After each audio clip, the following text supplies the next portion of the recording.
Hello there. Welcome once again to another series here in the Carpenter. The Carpenter. It used to be the Carpenter Speaks, and now it's the Carpenter. Been away for a while. Uh, I am a cabinet maker, carpenter, construction worker, and I've been out of town working for a few months. But we're back home, and I'm back in my shop. As you can see, my dirty cabinet shop. I need to clean it up. In a cabinet shop, sawdust rules, and there's a lot of it everywhere. Anyway, thank you all for tuning in, whoever's out there watching. And I want to ask a word of wisdom from God our Father for this, not only this segment, but every segment, that He would open our understanding to the gospel. Okay? So, that being said, I want to start with the book of Genesis. I am a student of Dr. Arnold Murray and Dennis Murray from Gravette, Arkansas. And I believe that if you don't understand or grasp the first 5 chapters in Genesis, it's going to be hard to understand the rest of the Bible. So, with prayer being made in reference to this, I feel that this is where I need to start this time around. So we're going to start with the book of Genesis, the first book in the Bible in the Old Testament, Genesis, the beginning. Okay, and we'll see just how far we can get. Now I'm going to allude to different. I've got my concordance here. I also have my phone because there's things that I want to look up through Google for our information here so that we're not in the dark, okay? So Genesis, it says, in the beginning, God created the heaven and the earth. Okay, now, if you have a phone with you and you want to check out, I'm going to Google how old this earth is. Because in the beginning, it's when this is talking about here, when God created the earth.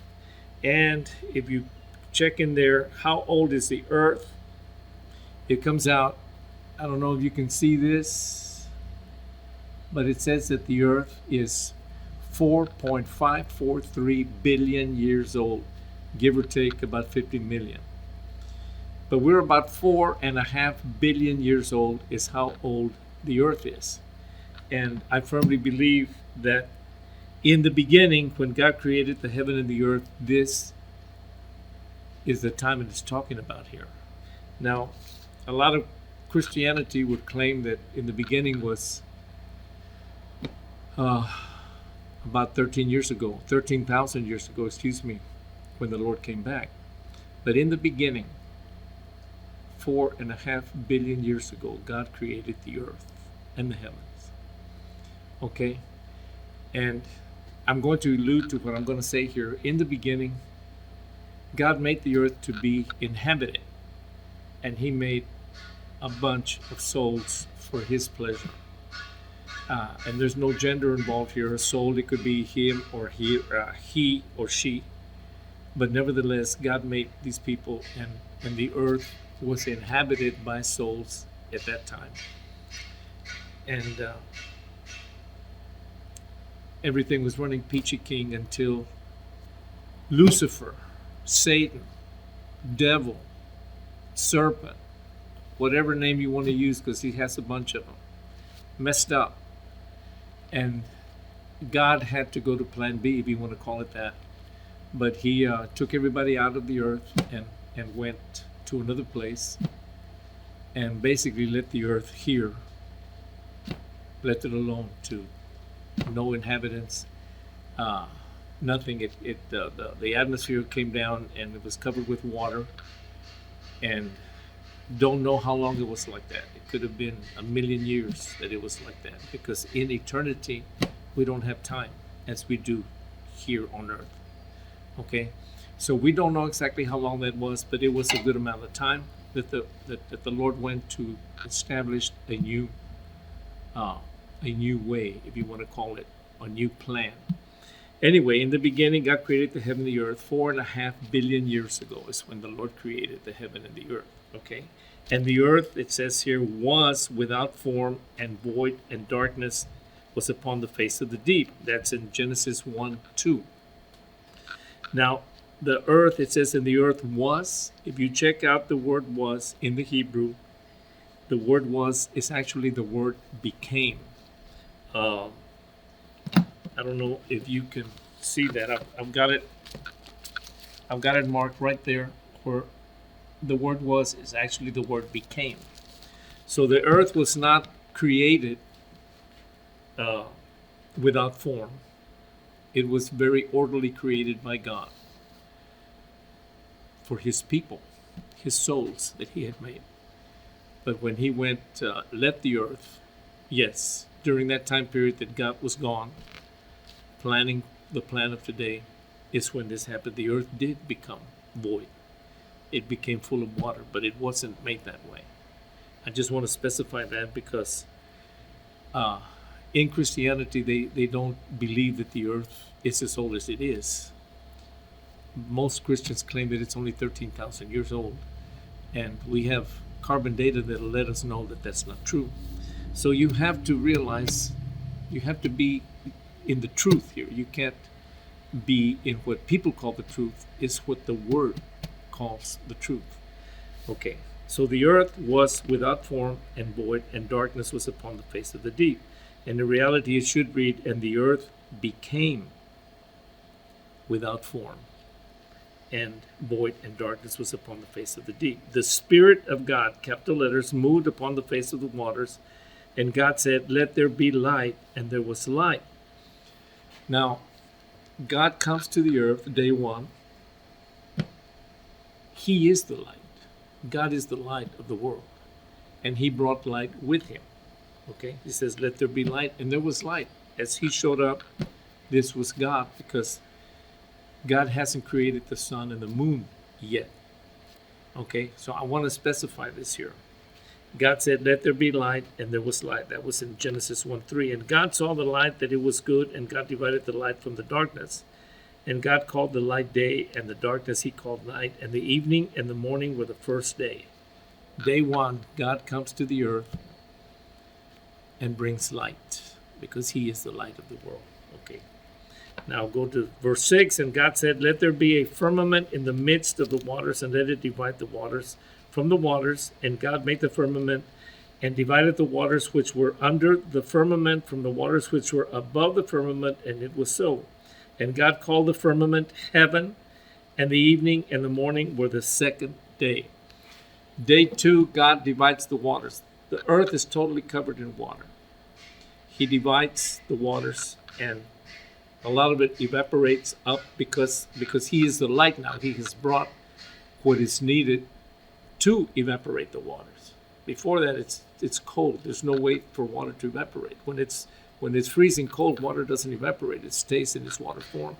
But God comes, brings light to the earth. And day two, water starts evaporating and becoming an atmosphere. Okay, and that's what keeps us from space. Everything up in the clouds is water, and anybody knows that, because when it rains, it rains. So that's day two. God separated the waters. Some stayed here on the earth, and some evaporated up and became the atmosphere that we know today. Okay? Coming to verse 9, it says, and God said, let the waters under the heaven be gathered together into one place, and let the dry land appear, and it was so.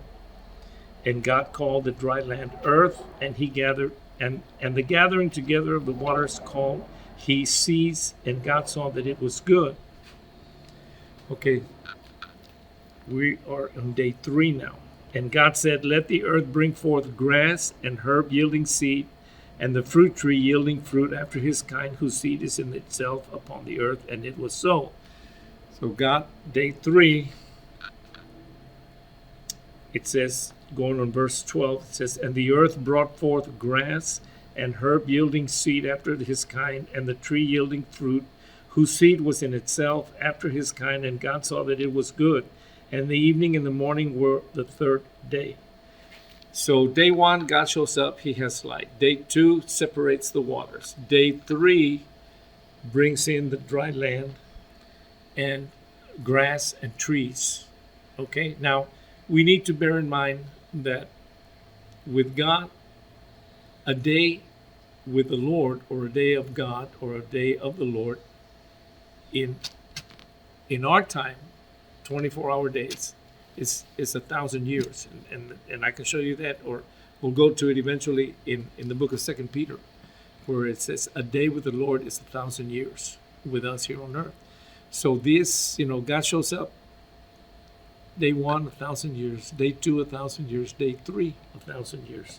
So we're 3,000 years into God having come to the earth. Okay, third day. Now, verse 14, and God said, let there be lights in the firmament of the heaven to divide the day from night, and let them be for signs and for seasons and for days and years, and let them be for lights in the firmament of the heaven to give light upon the earth. And it was so. And God made 2 great lights, the greater light to rule the day, and the lesser light to rule the night. He made the stars also, and God set them in the firmament of the heaven to give light upon the earth, and to rule over the day and over the night, and to divide the light from the darkness. And God saw that it was good, and the evening and the morning were the 4th day. Okay, so day 4, God made 2 great lights, the sun and the moon, and divided the days. Daylight, sunlight. Nightlight, moonlight. Okay, this is day 4. Now, this is me speaking here as I have read this. I believe that when God brought in the sun and the moon, before that, see, the earth was by itself, didn't have to rotate and didn't have to go around the sun. Okay? So I believe it was in the time of eternity, where there is no time. But day 4, God brings in the sun and the moon and the stars. And now the earth is turning on its axis and it's going around the sun. So I believe that on day 4 is when time as we know it, 24-hour days, began. Now, I'm not putting that in stone. I'm just, from reading this, I'm gathering that that's when it happened, the 24-hour days. Okay? So now we go, that was day 4. Now we go to verse 20. And God said, let the waters bring forth abundantly the moving creature that hath life, and fowl that may fly above the earth in the open firmament of heaven. And God created great whales, and every living creature that moveth, which the waters brought forth abundantly after their kind, and every winged fowl after his kind. And God saw that it was good. And God blessed them, saying, be fruitful and multiply, and fill the waters in the seas, and let fowl multiply in the earth. And the evening and the morning were the 5th day. So day 5, God makes all of the sea animals, sea creatures, the whales, the fish, the sharks, the shrimp, everything that lives in the water. Day 5. Verse 24, and God said, let the earth bring forth the living creature after his kind, cattle and creeping thing, and the beast of the earth after his kind. And it was so. And God made the beast of the earth after his kind, and cattle after their kind, and everything that creepeth upon the earth after his kind. And God saw that it was good. And God said, let us make man in our image, after our likeness, and let them have dominion over the fish of the sea, and over the fowl of the air, and over the cattle, and over all the earth, and over every creeping thing that creepeth upon the earth. So God created man in his own image. In the image of God created he him, male and female created he them. And God blessed them, and God said unto them, be fruitful and multiply, and replenish the earth, and subdue it, and have dominion over the fish of the sea, and over the fowl of the air, and over every living thing that moveth upon the water. And God said, Behold, I have given you every herb bearing seed which is upon the face of all the earth, and every tree in which the fruit of the tree yielding seed, for you it shall be for meat. And the word meat there is not meat, carnivorous meat, a calf or an animal. The meat there should be for eating. The word for meat there should be for eating. It says, I'm giving you all of this for eating, that you may eat it. But the translators put the word meat in there. So just for our info, the word meat there, it's basically translated wrong. It should be, I'm giving you all this stuff for eating. You can eat it all. Okay? Verse 30, and to every beast of the earth, and to every fowl of the air, and to everything that creepeth upon the earth, wherein there is life, I have given every green herb for meat, or for eating. And it was so. And God saw that everything that he had made, and behold, it was very good. And the evening and the morning were the sixth day. Okay, so we are on day 6 now, where the Lord is doing the first of all, he made all the land creatures, which it says in verse 25, it says, God made the beast of the earth after his kind, and cattle after their kind, everything that creepeth upon the earth, this kind. God saw that it was good. All the animals, whatever, the horses, the cows, the chickens, the pigs, everything that's an animal. Okay, now we go to verse 26, and God said, let us make man in our image, after our likeness, and let them have dominion over the fish of the sea, and over the fowl of the air, and over the cattle, and over all the earth, and over every creeping thing that creepeth upon the earth. Verse 27, so God created man in his own image. In the image of God created he him, male and female created he them. And God blessed them and said unto them, be fruitful and multiply, and replenish the earth, and subdue it, and have dominion over the fish of the sea, and over the fowl of the air, and over every living thing that moveth upon the earth. Now, when he said to replenish it, a real simple explanation for that, to replenish means that at one time, let me see if I have something here. I've got a can here that's lubricant that I use on my machinery here. If I was to use all the lubricant in the can, it would be empty. Okay, but at one time it was full. And if I was to pour more lubricant in the can, I have replenished the fluid.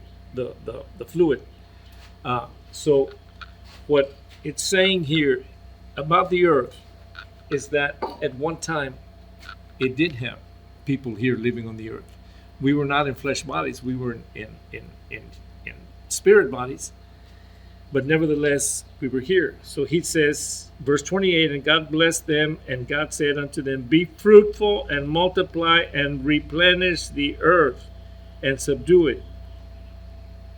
So that means at one time the earth was full of people, and then God took him away, and now he's back, and he's giving man the authority to go ahead and replenish the earth. So on day 6, God makes man and woman at the same time. Okay? It is believed that that's when God made the races. Okay? Now, when I was growing up, you were either black or white. Today, there's multitudes of different races. You're either black, white, oriental, yellow, brown, whatever, what have you. But on day 6 is when God made all of the races. Okay? And he told them, be fruitful, multiply, go, have babies, replenish the earth with people. Do it. Day 6, okay? Made man and woman at the same time. Okay, then we're 20 minutes into this segment. You know what? I think I'm going to end it here. That way I can start with day 7 when we get back. But I just want you to see one thing here, that most people believe that God made Adam, which he did, and then he made Eve later on for Adam. And that's where everybody came from. But it's very clear here verses 26, 27, 28, 29. God made man and woman at the same time, the sixth day creation, and told them to replenish the earth. So just to let you in on something here, if you believe that you are a descendant of Adam and Eve, there's a strong possibility you're not. You're a descendant of the sixth day creation, because that's when he made the races. Okay, so I'm going to leave you with that for right now. And the next segment, we'll start out with chapter 2. After day 6, we're going to go into day 7, and I'm going to introduce you to an 8th day man. Okay, so I got to go. Paul is telling me it's time to go. I want to thank you so much for watching, and may the Lord bless you and keep you, and we'll catch you the next time. Lord bless. Bye-bye.